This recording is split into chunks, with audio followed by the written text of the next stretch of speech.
Hello বন্ধুরা, আমরা এখন ফিস্ট করছি 8-9 জন মিলে।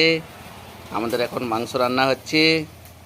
আপনারা যদি খেতে ইচ্ছুক সবাই মিলে চলে আসুন, ফিস্ট করে খাওয়াবো আপনাদের। ভাত হয়ে গেছে, মাংস হচ্ছে রান্না, তার সঙ্গে আলু মোলা হয়েছে। এখানটায় দেখুন, দেখে নিন, আলু মোলা হয়ে গেছে। এখন মাংস রান্না হচ্ছে আর ভাত সেখানে রান্না হয়ে গেছে। দেখুন, আমাদের রান্না হয়ে গেছে, এখন মাংস রান্না হচ্ছে। সবাই মিলে আসলে খাওয়া দাওয়া হবে। দেখুন, রাত্রে আমাদের রান্না হচ্ছে।